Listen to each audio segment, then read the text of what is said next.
Das Migros-Label aus der Region für die Region wünscht gute Unterhaltung bei SRF bei den Leuten.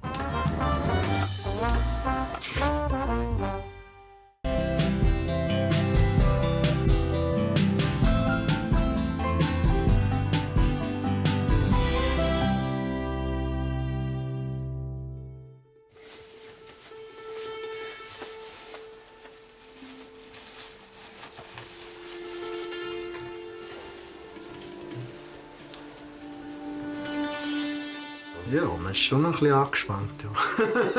Ja, ja. Der Tag, hä? Ist Ihnen gut? Hat dich noch nicht gestochen? Jetzt klopft das Herz schon ein bisschen, ja?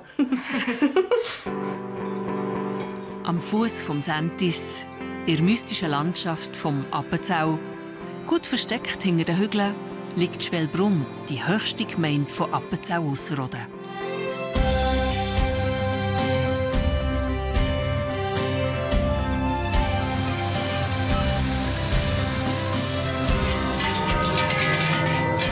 Ein Ort, wo Traditionen noch gelebt werden.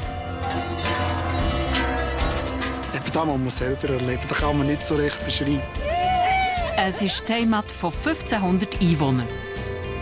Es sind so viele Gleichgesinnte, viele Bauernleute. Aber auch für die etwas anders sind, hat sie einen Platz. Es ist einfach eine Reise, die man geht, oder?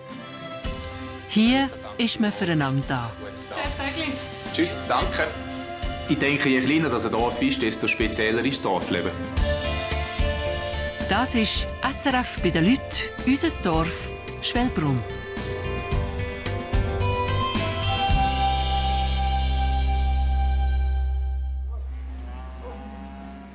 Es tagt über dem abgelegenen Bauernhof der Familie Gantenbein. Heute ist der wichtigste Tag im Jahr für die Bauern von Schwelbrunn, die Viehschau. Edi, gehst du mir noch schnell ein Strickerli? Hast du im Halsband? Nein, da müssen wir abtun, Edi. Kannst du nicht die Schellen anlegen?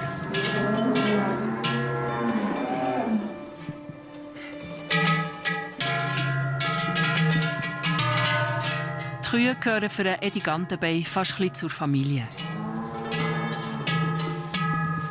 So in der Art, ja. Was soll ich sagen? Unsere Lebensgefährten, hä? In unserem Alltag.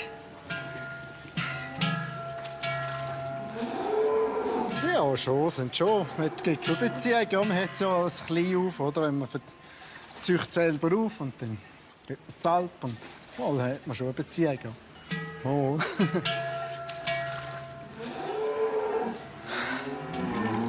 Der Sohn, der Edi Junior, hilft seinem Vater.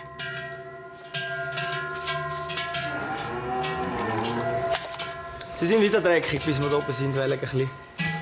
Aber dass wir sauber gehen, das ist wichtig.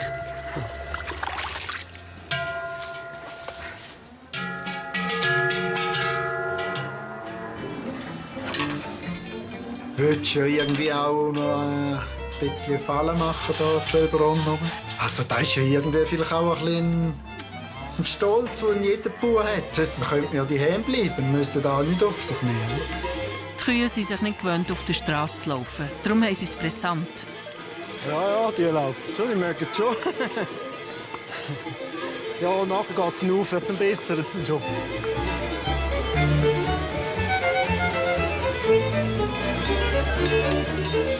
Bis ins Dorf hinein brauchen Gantenbein etwa eine halbe Stunde.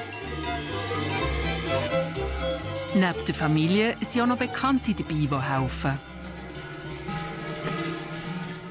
Für Edi ist es selbstverständlich, dass man an der Viehschau mitmacht. Traditionen sind mir ja schon wichtig.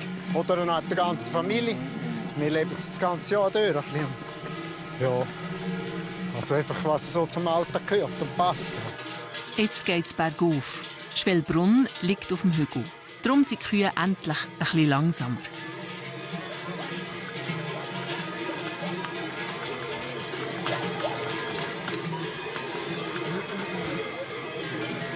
Also jetzt kommen wir ins Dörfli hoch.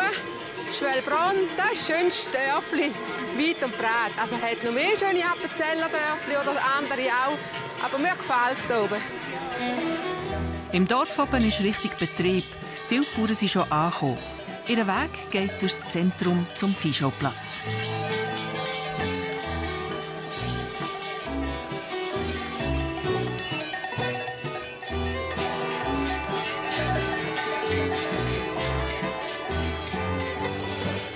Nicht alle Kühe tun so, wie sie sollten.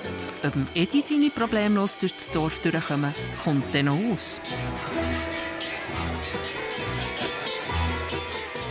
Zwei, die auch Freude am Umzug haben, sind Trudi oder Johann Jakob Meyer oder Hanjok, wie ich mal sagen. Schon wie es geschmückt sind und wie die Bauern geschmückt sind und alles miteinander machen alle fröhliche Gesichter an einem schönen Tag, oder? Da muss man ja strahlen. Ja. Heute ist ja da wichtig, dass man noch Leute sieht, die strahlen. Trudi oder Hanjok wohnen unten im Dorf, in einem ehemaligen Kurhotel. Früher war Schwellbrunn ein Luftkurort. Uns gefällt es einfach hier. Wir sind so viele Gleichgesinnte, viele Bauernleute, wo man miteinander schwätzen und wir gehen auch einmal einkehren und dann kommen wir wieder mit ein paar zusammen und dann hat man wieder manchmal einen gemütlichen Nachmittag. Auch heute machen sich die beiden einen gemütlichen Nachmittag. Sie gehen wandern. Trudi ist 74, der Hanjok 81.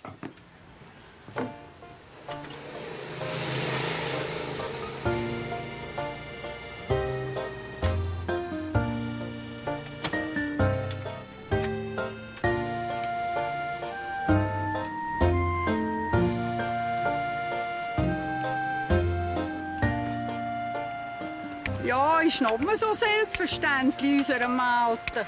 Aber wir nutzen es aus, wenn wir können. Noch mal so viel Stand wie früher, vielleicht 6, 7 Stunden. Heute vielleicht gar noch 2, 3 Stunden. Und öfter mal gehen wir vielleicht auch noch weiter fort. Wir können auch wieder gerne zurück auf Schwellbrunn. Ist einfach schön, Schwellbrunn, ja.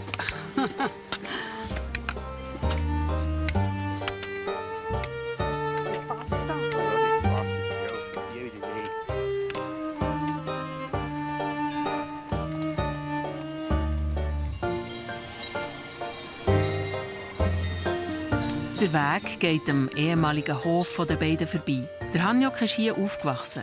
Hier haben sie bis vor 9 Jahren gebaut. Dann hat der Sohn den Betrieb übernommen. Daraufhin sind sie ins Dorf gezügelt. Gehen wir schauen, hier neben der Hemsee. Vielleicht sind sie gut. Wie das so aus, hier neben der Ja. Ganz korrekt ist. Und die Leute. Ja. Es ist ihnen nicht leicht gefallen, von hier wegzugehen. Das war her. Das war ganz her, der Wechsel. Da spielen die Retro schon her. Aber eben, wir sind jetzt halt im Dorf raus. Aber geht schon, wir haben es jetzt überhauen. Offenbar sind die Jungen nicht da. Kein Wunder bei diesem Wetter.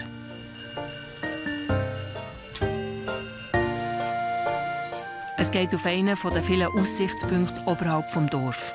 An schönen Tagen wie heute hat man von hier eine phänomenale Aussicht. So, jetzt auch ein bisschen Sonne. Ja.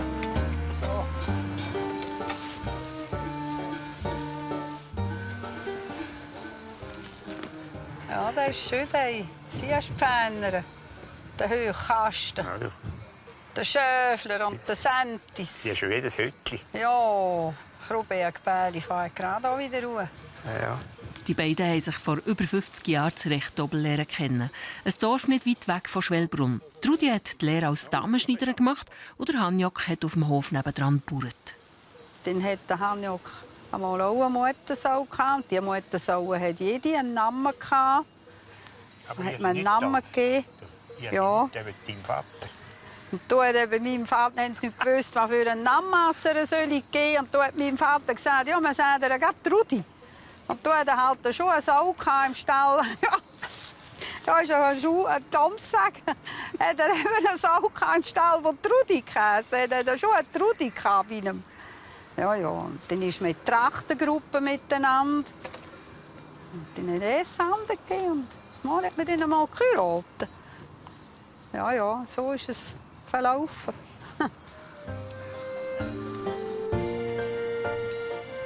Es war doch jetzt ein schöner Nachmittag. Eine derige Aussicht, die wir hatten. Derige Tage musst du suchen.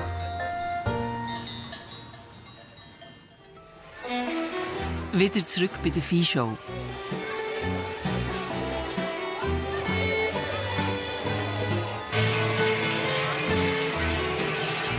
Jetzt sind auch Gantenbeis im Dorf angekommen. Der Edi ist etwas aufgeregt, ob seine Kühe problemlos durch Schwelbrunn laufen.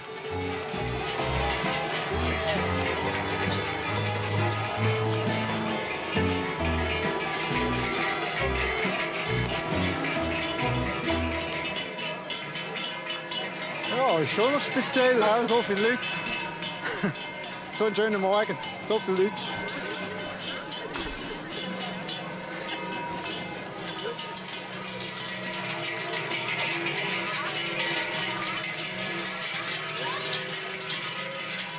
Die sind sich natürlich nicht gewöhnt so auf die Straße. Das merkt man schon. Dann im Dorf oben. Manchmal, wenn die Leute sind, fast wieder kehren.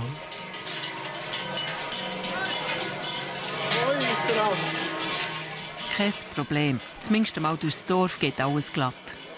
Später kommt dann noch aus, wie im Edi seine Tiere bewertet werden. Am Strassenrand gibt es ein Erinnerungsfoto. Dida Moriasi kommt ursprünglich aus Kenia. Sie ist Bäckersfrau von Schwelbrunn. Obwohl sie ein riesiger Fan der Trachten ist, hat sie selber noch keine. Nein, ich habe keine Tracht. Schade. Aber kommt. In vielleicht 4 Jahren so oder ja, vielleicht. Ja. Der Tag von der Ida in der Bäckerei fängt am Morgen um 6 Uhr an.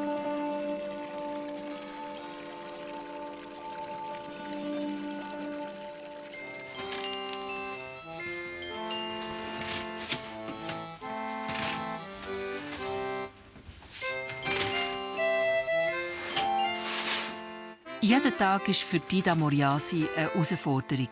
In einem kleinen Dorf wie Schwelbrunn ist man auf eine gute Kundschaft angewiesen. Ich hoffe, dass viele Leute kommen. Es ist so immer, jeden Tag du musst positiv sein. Und ja. Das fällt ihr meistens leicht. Ja, ich bin immer positiv. Aber abends, aber ja, jeden Tag ist, du musst. Und ich glaube, wenn du bist positive Energie geben, dann du hast positive Energie zurück.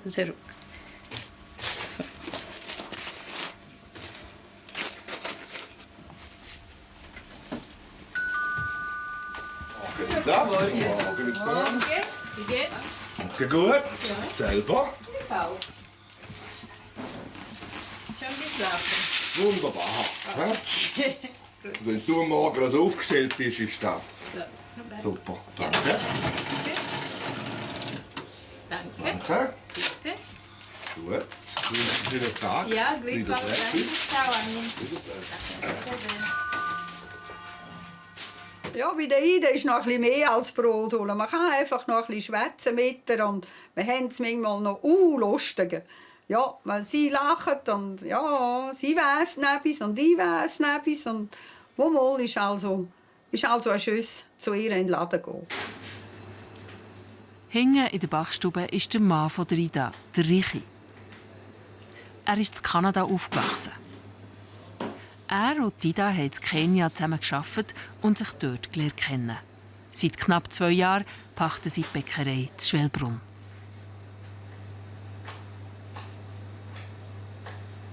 Ja, wir sehen es dann, was es dann raus wird.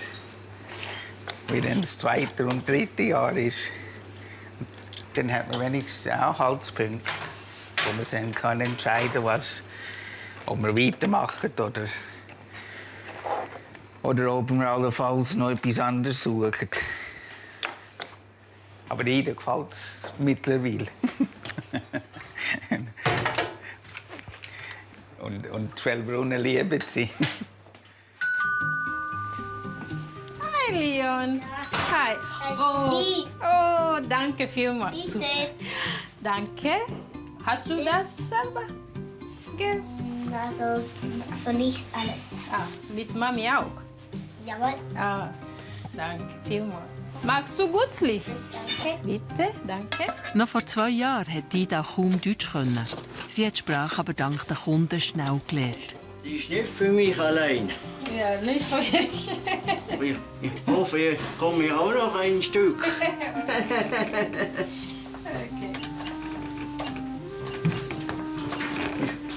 Für meine Mutter. Heute 93. Wie? 93 heute. Danke. So. Danke.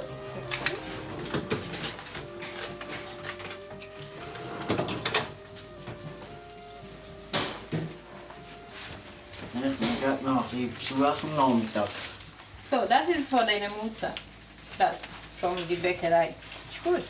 Ja, was? Du sagst gute Geburtstag. Aha, will ich sagen, ja. Ja. Ein Gruß von Ricky und Ida. Aha. Ja. Aha. Okay. Okay, ja. Ich hoffe. Okay. Ciao, Ernst. Also, tschüss. Schöne. Gut, auf Wiedersehen. Ja, dir. Schönen Tag. Ciao, Ida. Ciao. Hans, tschüss. Im Moment läuft es gerade gut. Reich werden die beiden hier aber wahrscheinlich nicht.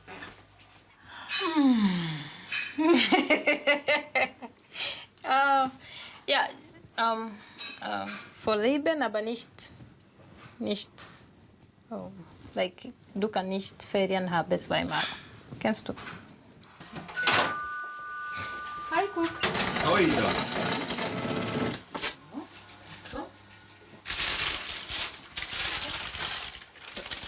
Schönen Abend. Ja. Ade, danke. Hi, Cook. Ich sollte so eine Kiosktasche haben. Und dann nehme ich noch so eine Vanille. Heidelbeer-Tasche da. Vanille auch. Nein, da lange jetzt so einfach die 2. Schönen Tag gehabt. Ja, ich habe ein bisschen gemalt die Hand. Und danke bitte. Eigentlich so. Okay. Merci. Ja. Gut. Schöne Geld. Tschüss. Ja. Ciao. Bis bald.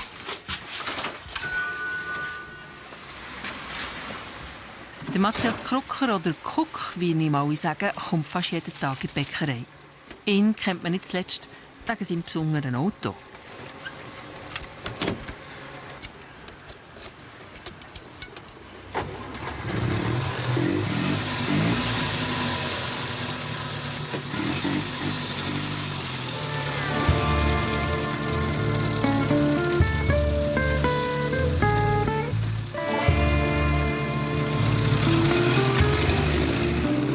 Der Kuh mit seinem Gütschli auch, oder? Das gefällt mir noch. Das denke ich, ist noch etwas eben wieder... Das farbige Auto. Ja, nein, nicht das farbig. Weißt du, da wo off ist? Hast du das noch nie gesehen? Weißt du, mit den Goffern hin oben? Da steht ja jemand einmal vor einem Machshaus. Hat der oben eben eine Garage? Oder da bei dem Haus? Hat er denn da noch nie parkiert? Ja. Ja.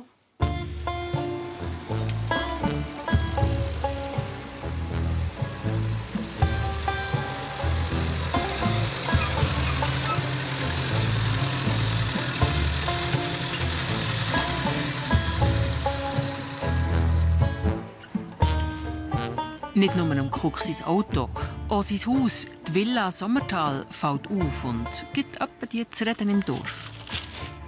Denk der Himmel noch einmal, jetzt der noch und kann man jetzt hier einfach alles so dieser Zeug vorausstellen und den alten Blonden.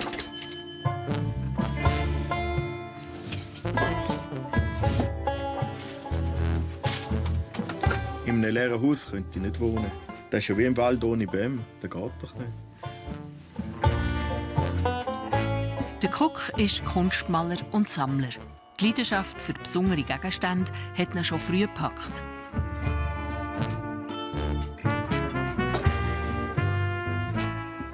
Als Kind hatte ich ein Erlebnis. Unter einem alten Shop habe ich eine Bierflasche gefunden. Und dann habe ich die an einem Bierflaschensammler verkauft. Ich glaube für 80 Stutz. Beim Großvater habe ich hinter dem Schittertotz eine Bierflasche gefunden von der Brauerei von Grossau mit einem stehenden Bär drauf, so grosse. Für dasselbe hat er mir freiwillig einen 100er gegeben. Und dort war ich etwa 7 gewesen. Und das ist natürlich dann schon noch ein Erfolgserlebnis, wenn du als Kind so einen 100er rüberkommst, gell? Und dann, ja, da hat es angefangen. Seine Sammlung ist im ganzen Haus verteilt. Das hat aber System. Er weiss genau, wo was ist. Sein Lieblingsstück ist im 1. Stock. Es war in einer Schuttmulde vor dem Gemeindehaus und man wollte es entsorgen.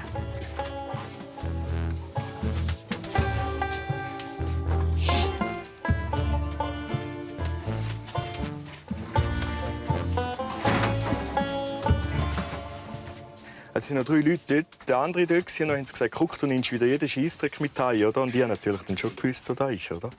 Das ist ein Panoramabild, oder? Etwa von 1880 ist das gemalt, historistisch, oder? Und da sehen wir Schwellbrunn, oder? Dann geht es über zum Sentis, oder? Dann weiter rundum. Und dann, wenn man das Bild so dreht, dann ist da der Sitz, oder? Der ist auf 1087 Meter auf dem Bergli. Der gehört auch zu Schwellbrunn. Und da oben hat es so einen Tisch, wo das Bild drauf war. Und auf dem Tisch hat es ein Fernrohr, wo die Leute durchschauen können in die verschiedenen Alpen, oder wie man dem sagt. Oder? Und in der Mitte von dem Bild, da sehen Sie die Löcher und da war das Fernrohr montiert, oder? Ich habe es noch ein bisschen restaurieren lassen. Es war ganz dreckig, oder? Und ja, jetzt ist es in der Villa Sommertal und das ist so ein Schmuckstück von meiner Sammlung über Schwellbrunn. Ich sammle das, was mich inspiriert, oder? Ja, und wo eine Geschichte hat. Und vor allem auch Sachen, wo ich manchmal gar nicht weiss, für was das war oder für was man es gebraucht hat. Und so gehe ich einmal auf eine Reise. In dem bilde ich mich ja selber. Bilden. Ja, das ist etwas Urschönes. Die Bäckerei hat sie der Ofi-Rabe. Zeit für die da abzurechnen. Der grosse Renner sind die süßen Gebäcke.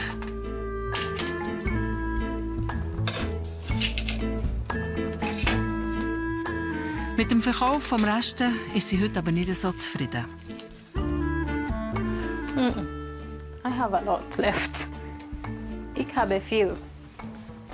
Aber die Sauce, ja, die Sauce war gut. Aber die Brot nicht ganz. Das beschäftigt die gebürtige Kenianer besonders.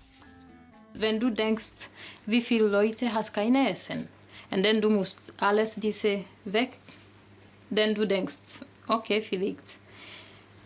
Also für mich das ist schwierig, wenn ich denke, so viele Leute, vielleicht in Kenia auch, wenn über in Norden die Leute haben kein Essen und hier ich habe so viel Essen und muss alles weg. Ja, das ist schwierig.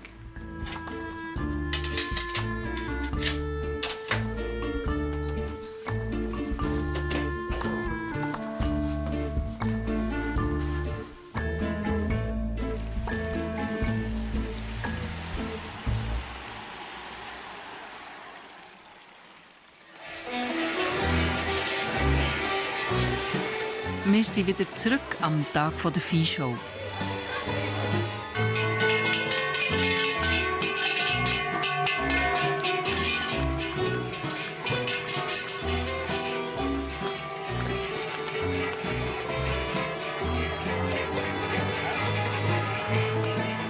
Die alten Traditionen im Dorf lösen auch beim Kuck viel aus.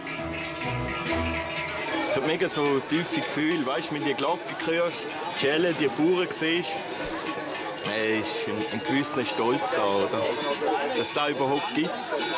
Das ist ein heiliger Tag in Schwelbrunn. Ganz oben am Dorf ist der Viehschauplatz.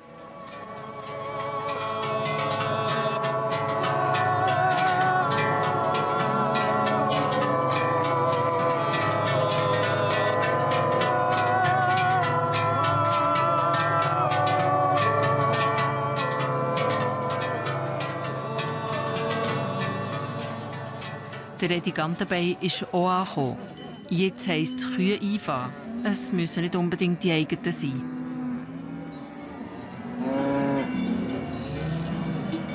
Da bönt man einfach, was man verwünscht, bönt man an.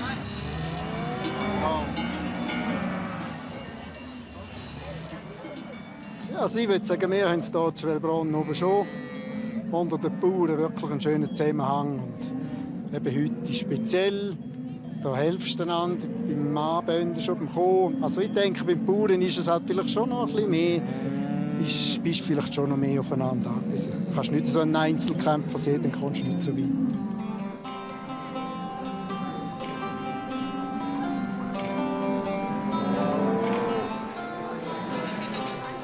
Jetzt sind alle Bauern da. Die besonders schöne Kühe haben, bringen die in den Ring für die Wahl zur Miss Schwelbrunn.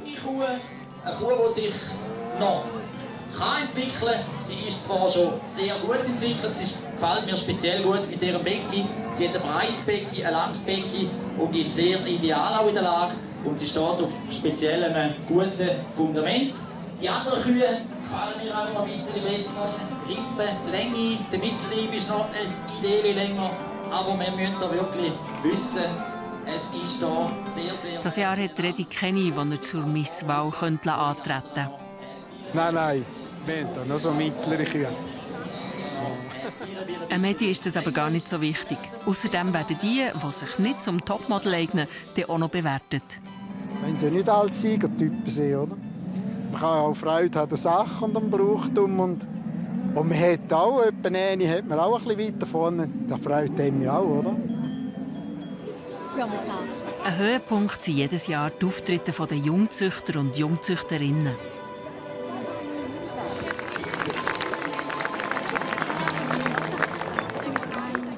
Schaut die Lilo an. So was hat nicht jeder Mann. Und das Edelweiss habe ich sofort genommen bekommen und habe es auch mit Abwechslung genommen. Adi Veteran, ich wünsche euch einen schönen Tag, Schwelbrunn.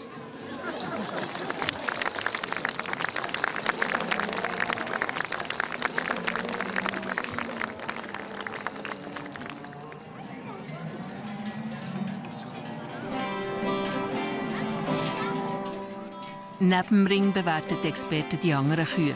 Dazu stellen sie Tiere den Rängen nach auf.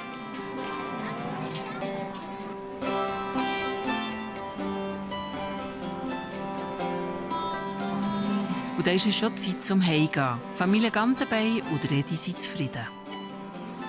Ja, wir haben auch noch einen, der zuerst gestanden ist. Bei der Jungfecht, da war er zuvorderst. Die ganze Rangverkündigung ist dann später am Abend.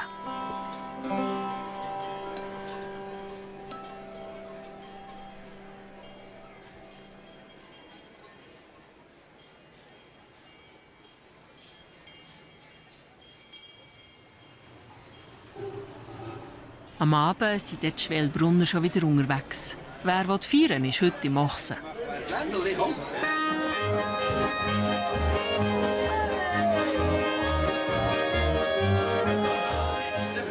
Kalte Scheiß.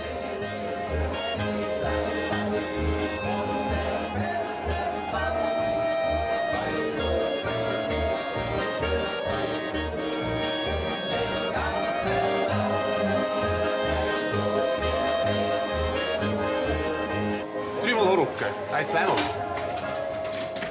In der Küche ist der Chef vom Ochsen, der Peter Sturzenegger, im Schuss. Er ist Beizer und Metzger. Der Stress in der Küche gefällt ihm.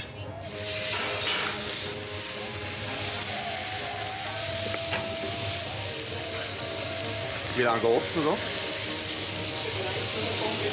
Gut. 5. Nein, ich arbeite sehr gerne. Vor allem ist das auch ja, meine Berufung. Also das, was wir hier machen, das mache ich am liebsten. Also ich bin auch mit Leib und Seele mit. Metzger und alles, was sich ums Fleisch dreht, ist dann halt das Schönste.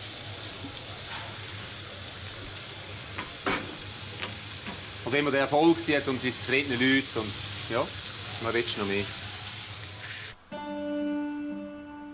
Der Peter Sturzenegger steht jeden Morgen um 3 Uhr auf. Das schon seit 25 Jahren.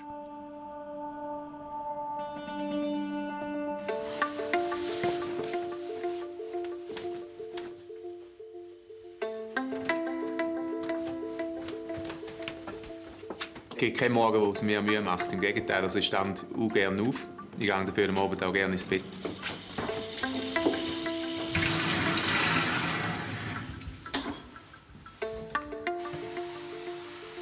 Dass er so früh auf muss, das hat seinen Grund. Ja, wartet mich. Der Dienstag ist sowieso ein bisschen ein hektischer Tag. Weil wir am Montag zu haben, dann müssen wir am Dienstag wieder alles aufstarten.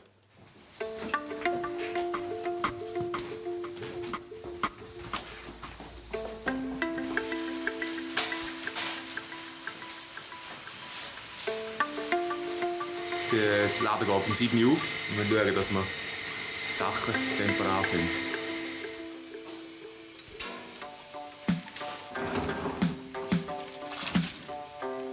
Jeden Morgen macht er hier frische Würste. Das ist Kalbfleisch zum Wursten. Wir machen jetzt zuerst St. Gallen Bratwürste. Das Rezept ist natürlich streng geheim.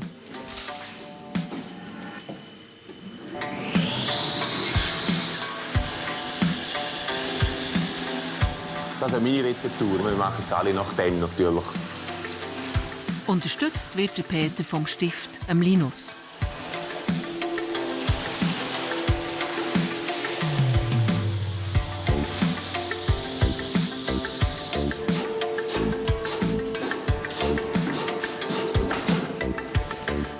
Bevor es tagt, ist auch seine Frau Annelies wach. Guten Tag. Hallo Joseph, guten Morgen. Hoi. Guten Tag, Linus. Guten Morgen. Die beiden haben 3 Kinder, die in die Schule gehen. Die schlafen aber noch. Unsere Kinder, die wir sagen hier Gofen, da fällt mir gerade Ringer, die muss ich nicht wecken. Die haben alle einen guten Wecker. Vielleicht schaue ich vielleicht um 7 Uhr mal schnell ein bisschen um, ob schon etwas rumort oben. Aber die stehen selber auf, ja. Die Stutzeneggers, ja, die sind noch jung und haben eine unglaubliche Energie und einen Unternehmungsgeist. Die ganze Familie, ja. Und da müssen wir viel rechnen. Da kommt uns zu gut, hier in Schwelbronn oben.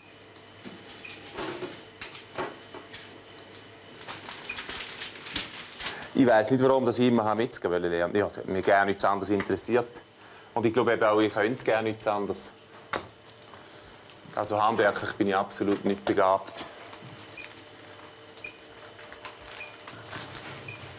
Wir haben auch keinen Schraubenzieher hier im Haus, weil bei uns kann den niemand bedienen.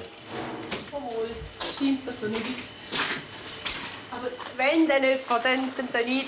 Ich habe mir ja einen Werkzeugkoffer gekauft und die dann immer wieder verstecken, dass dann niemand weiss, weil sonst, wenn ich etwas brauche, ist dann nie mehr rum.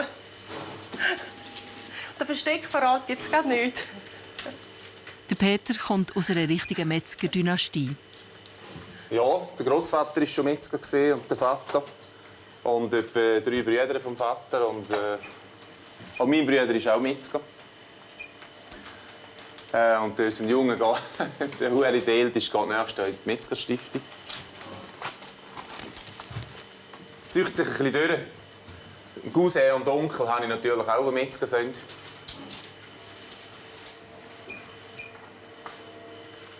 Ich habe Peter in der Metzgerei kennengelernt. Und ich habe schon ein bisschen gewusst, was in der Metzgerei abgeht. Aber mit Werten, da habe ich eine Art ein bisschen unerfahren dann auch einfach ja gesagt. Blutwürste gibt es heute. Das ist einmal noch klein. Wir müssen schauen, dass die Zähne sicher im Laden sind. Es ist schon noch diffizil, wenn wir auf verschiedene Punkte schauen, einfach beim Blutwürst machen, dass erstens das Blut nicht zu heiß wird. Die Milch ist gleich, wenn sie heiß ist, aber das Blut wird schnell schwarz, wenn es zu heiß wird. Ciao, Alter. Bis zum Mittag.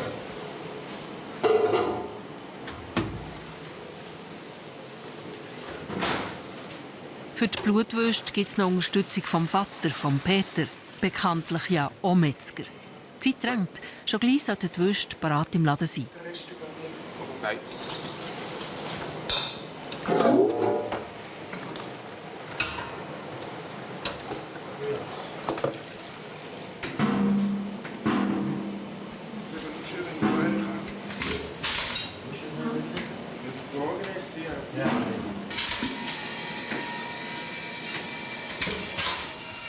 Auch das Zangenfleisch ist jeden Tag frisch.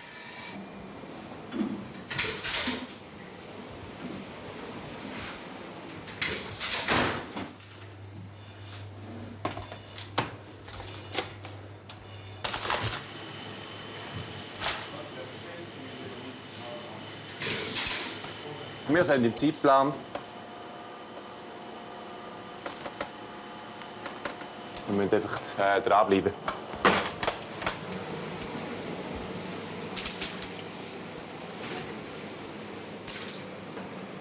Bevor man verkaufen kann, gibt es eine Qualitätskontrolle vom Chef. Gute. Blutwürste zum Morgen sozusagen. Sie haben es schön. Und sie ist bauchend, ist leicht gelöchelt. Also das ist perfekt. Das Fett ist gleichmäßig. Also sie hat nicht gespritzt. So wie man es gerne hat. Gerade rechtzeitig. Die Kunden können jetzt kommen.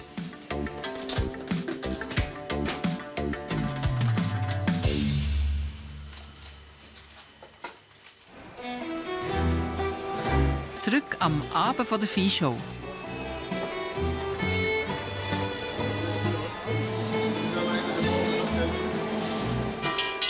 Die Letzten bringen noch Tiere heim.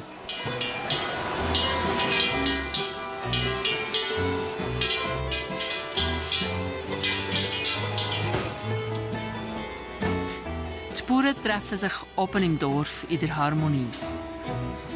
Hier wird jetzt bekannt gegeben, wie die Kühe im Detail bewertet wurden. Und natürlich wird der Besitzer von der Miss Schwelbrunn gekürt. Nicht von Walter, Meier Ueli, Trainer Hans. Gewonnen hat die Miss der Walter Knöpfel mit der Kuh Rolli. Walter, gratuliere ganz herzlich.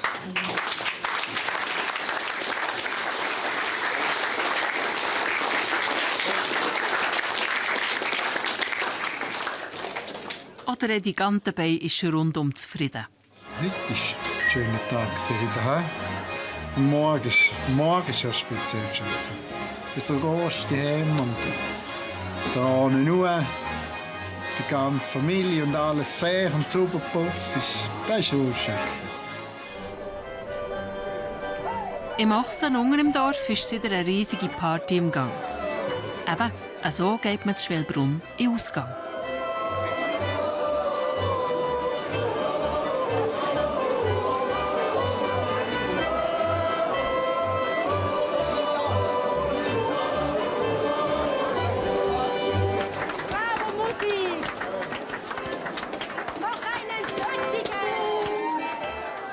Die Unterländer würden vielleicht authentisch sagen zu dem, was für uns normal ist. Die wollen dann als gewöhnlich, die wollen die Echtheit. Was für uns einfach toll normal ist, oder? Ich weiss schon, dass das nicht selbstverständlich ist. Aber das ist, für uns ist das ganz normal.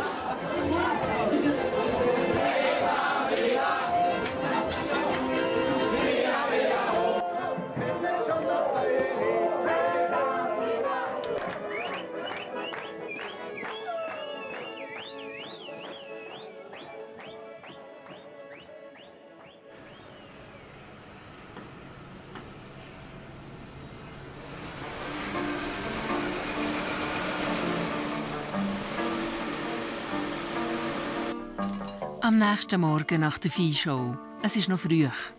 Sturzeneckers haben kaum geschlafen. Der Peter, die Annelies, die 2 Söhne, die Tochter und der Lehrling essen in der Küche vom Ochsen zum Morgen. Das ist ja auch unser Wohnzimmer. Ja. Da innen spielt sich alles ab. Wir arbeiten hier, wir kochen hier. Wir das Mittagessen, das Morgenessen. Und wir haben dann keine Grenze zwischen Geschäft und Privat. Das stimmt. Wir suchen sie ja nicht. Also das ist wirklich fließend. Nach dem grossen Fest gestern Abend wäre heute eigentlich ihr Freitag. Es steht aber ein Neuanfang vor der Tür.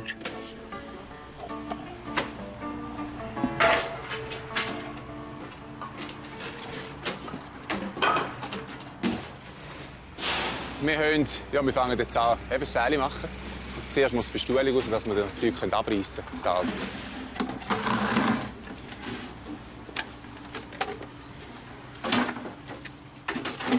Säle ist jetzt schon, an dem ist jetzt 40 Jahre nichts mehr gemacht worden.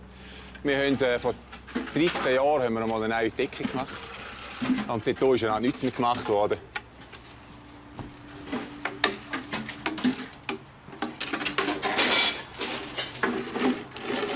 Die Abrisstruppe ist die Familie Sturzenegger persönlich.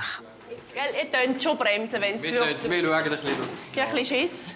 Und das nicht ganz grundlos. Eben da, besser. Da geht nichts. Ja, Mann. Aber du, müssen wir nicht das Glas behalten? Das ist schade, um das zu verhauen. Das ist Nein, schade. das dürfen wir nicht verhauen. Das will ich behalten. Bisschen gut, gerne ganz rausnehmen. Wir haben nicht einmal angefangen. Stopp! Dann lassen wir das. Nein, das will ich behalten. Also, das wäre schade. Nein, das dürfen wir nicht. Das ist so gut. Es gibt ein neues Fenster.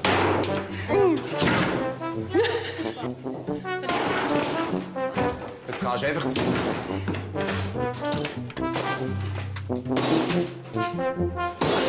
Ja, das ist lustig. Vielleicht meine Blumen ganz low, bisschen gut. Es ist im Oktober. Obacht! Ein bisschen aufeinander aufpassen. Mit mir? Ja, aber du musst auch ein bisschen aufpassen. Gell? Hilfe! Es ist kein lustig, um zu sehen, wie es Freude am Abbrechen noch. Ich bin einfach nicht so der Handwerker drum. Hoppla. Da nach der Weg hier. Heiland Sack. Ja, ich muss da. Kannst du mal herhaben? Jetzt.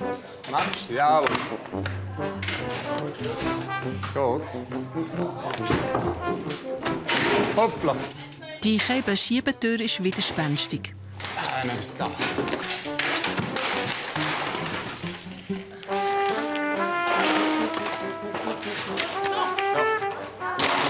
Der Sohn, der Walter, hat aber die Lösung.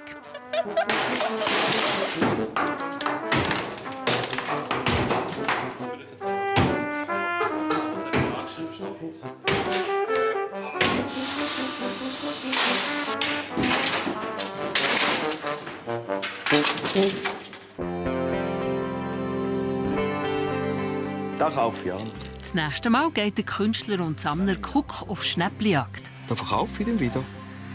Und dann habe ich etwas verdient, oder? Bei Gandenbeiss kommt der Besamer vorbei. Der Edi übergibt die wichtige Verantwortung von der Zucht seinem Sohn. 4, 5 Jahre oder weiss ich auch nicht wie schnell. Ist dann vielleicht er da, der Bauer? Oder ich hoffe es. Oh mein Gott. Und die da will das erste Mal in ihrem Leben auf ein Sentis. Ich bin nicht so fit, aber ich hoffe. Das und mehr Geschichten aus Schwelbrunn gibt es nächsten Freitag bei SRF bei den Leuten, unser Dorf. Sie sahen SRF bei den Leuten mit «Aus der Region für die Region», dem Mikrolabel für regionale Produkte.